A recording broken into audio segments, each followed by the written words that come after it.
Good morning, students. Myself, Mr. Karthik K. Patel, lecturer in Electrical Engineering Department, VPMB Polytechnic, Gandhinagar.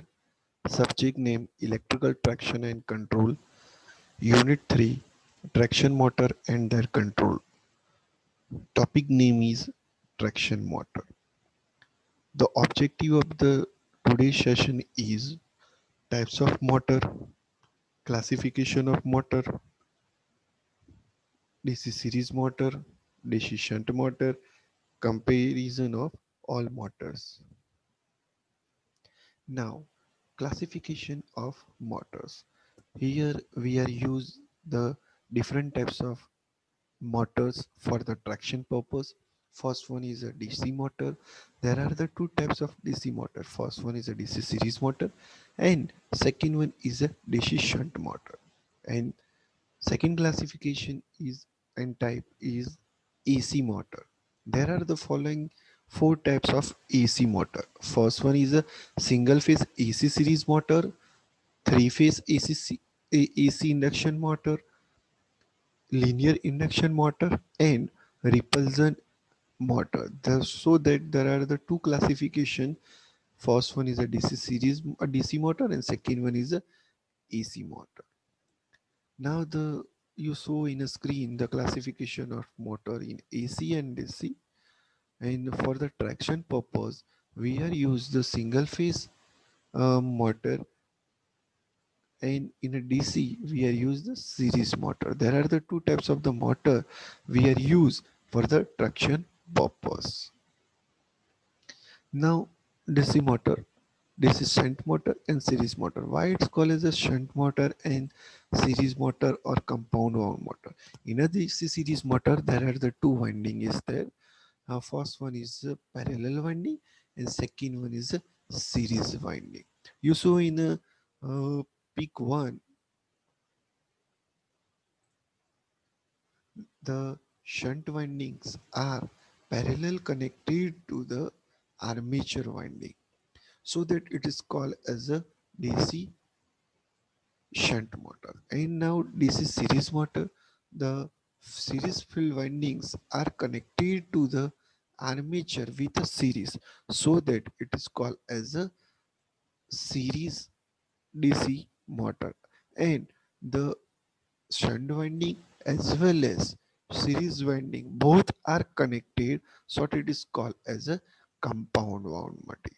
So that you saw in a screen the types of DC series motor. You saw the performance characteristic of series motor, shunt motor, and compound wound motor. You saw that the graph between the speed versus torque. When the torque is increased, so that speed is same as in a series shunt and compound show in a graph. In a series motor, this one graph, shunt motor and compound wound motor. So the characteristic of torque speed characteristic of DC series shunt and compound wound motor. Now the DC series motor. There are the mainly four main characteristic of DC motor. First one is the magnetizing characteristic. Second one is a torque current characteristic. Fourth one is a speed current characteristic and speed current characteristic with torque. तो ये जो चार characteristic आपको दिया हुआ है,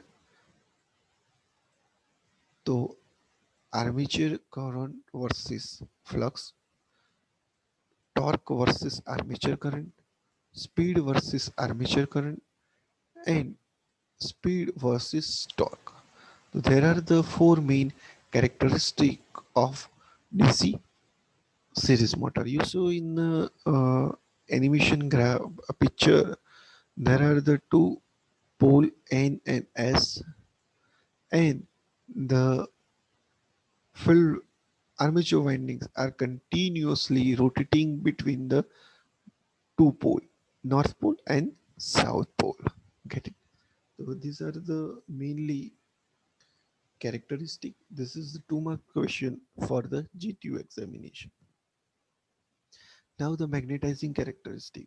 You show in a graph. You see in a graph when the current turns are increased, so that the flux are increased. This is the flux versus current graph. So that whenever the flux is increased, so that the armature current is also increase. So in a case of the DC series motor, the field winding is connected to this series with the armature, so that the armature current is also following through the field winding. During the starting time, the flux will be increased with the increase of the armature current. After the magnetizing situation of flux is not increasing when increasing the armature current. So the armature winding are connected in a series, so that the IA is increased, so the IF is increased. IA is increased, so the flux will be automatically increased. After the magnetic saturation, the flux will not be increased with the increase of IA. Get it? So that these are the series characteristic of magnetizing characteristic of DC series motor. Now the torque current characteristic. You see in the uh, graph, the torque versus armature current characteristic is the first equation of the torque is developed by T is proportional to the Ia multiplied by flux. Ia in a first characteristic we see that K flux is directly proportional to the Ia, so that the torque is directly proportional to the Ia square. In a magnetic saturation, so torque is proportional to the Ia.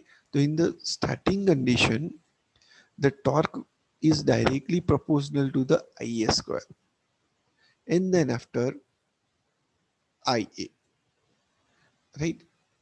So above characteristics are seen that okay, here O2A varies with the square of current armature, and after the magnetic saturation, it's A2B. It is now I is proportional to the Ia, so that the torque is proportional to the Ia. So in a DC series motor develop a high starting torque. Reason is that due to the armature current and flux. Now the speed current characteristic, then speed versus armature current. You see in a graph, whenever the speed will be increased, automatically current will be decrease.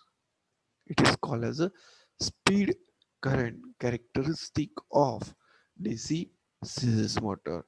Here the equation is N is directly proportional to the back EMF divided by armature current. Whenever the armature current will be increased, the speed will be decreased. And when the armature current will be decreased, then speed will be increased according to the equation. So that the you see in the speed current characteristic of DC series motor. Now the speed torque characteristic. The above three characteristics we can draw on the speed torque characteristic same value of the armature current, but this curve is shown in different form. The above characteristic, it is seen that the speed of the motor drops with the increase in a torque is developed, so that the product of the torque and speed are equal in horsepower of motor almost remain constant. It's this provide the self-relieving property which is helpful for the parallel operation of motor, so that the these above four characteristic are fulfill the ideal requirement of traction motor. That's why the DC series motor are used. Now the DC shunt motor. You shown in a characteristic diagram the torque versus current characteristic. Whenever the current will be increased, torque is linearly increased. And second one is a torque versus speed characteristic. Whenever the torque will be increased, so that the smoothly the speed is decrease. So that the in a DC shunt motor, the field winding is connected in parallel with armature winding, so the flux is produced is a constant and speed remain almost constant, and torque will be almost constant. So that due to these two characteristics, it's not fulfill the ideal requirement of traction system. So that's why the DC series motor are DC shunt motor are not used for the traction purpose, and DC series motor are used for traction purpose. The you see in the comparison of DC series motor and shunt motor. Now there are the following parameters. Approx the 12 parameters are fulfill the traction purpose. So first one is a torque. Then in a DC series motor, the torque will be increased. In a DC shunt motor, it is not highly increased. Starting current, it is a very high, low. Now the speed will be decreased almost constant. Fill flux, whereas with the armature current, it is a constant. Speed control simple, easy and quick and easy possible. Self-relieving property better and it's poor. Communication good and poor. Stability, it is better, unstable with the overloading. Acceleration, it is a very high, low. Regenerative braking not possible, but it is in possible. Parallel running, it is economical, it is non-economical and complicated. So that the you seen in a table in a DC series motor, there are the lots of the point are fulfill the traction purpose. That's why the DC series motor are used for the traction purpose. So it is the most important point for your university examinations. So that the today's session we have covered the following points: types of the motor, classification of motor, DC series motor, DC shunt motor, and comparison of DC and series and shunt motor. So you seen in the point the types of motor. It is a 2 marks question for university examination. And DC series motor. Why the DC series motor are used for the traction purpose, as well as why DC series motor are fulfill the traction system, and comparison of motors. There are the three questions are useful for your university examinations. So thank you very much.